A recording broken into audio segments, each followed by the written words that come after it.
ઉમરેઠના ધુળેટા ગામે WhatsApp status વિવાદ વધુ વકર્યો। ફરીથી થયેલ જૂથ અથડામણમાં ભારે પથ્થરમારો કરાયો। નાના ફળિયા વિસ્તારમાં ભારેલા અગ્નિ જેવી સ્થિતિ સર્જાઈ હતી। ઉચ્ચ અધિકારીઓ સહિત પોલીસ કાફલો ઘટના સ્થળે ધુળેટા ગામ પોલીસ છાવણીમાં ફેરવાયું। ઉમરેઠ તાલુકાના ધુળેટા ગામે એક જ કોમના લોકો વચ્ચે વોટ્સએપ સ્ટેટસ બાબતે ઠપકો આપવાનો વિવાદ વકર્યો હતો।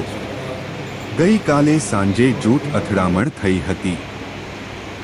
એક જ કોમના બે જૂથો સામસામે આવી જતા પથ્થરમારો કરી તથા તલવાર અને લોખંડની ટોમી જેવા તીક્ષ્ણ હથિયારોથી એકબીજા ઉપર કરેલા હુમલામાં 3 પુરુષ અને 1 મહિલા ઘાયલ થવા પામ્યા હતા।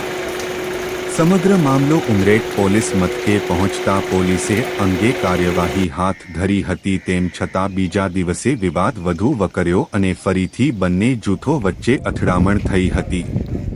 પ્રચંડ પથ્થરમારાના કારણે વધુ 3 વ્યક્તિઓ ઘાયલ થવા પામ્યા હતા। જૂથ અથડામણની આ ઘટનાના પગલે ઉચ્ચ અધિકારીઓ સહિત પોલીસ કાફલો ઘટના સ્થળે પહોંચી સ્થિતિને કાબૂમાં લઈ ચુસ્ત પોલીસ બંદોબસ્ત ગોઠવી દેતા ધુળેટા ગામ પોલીસ છાવણીમાં ફેરવાયું હતું।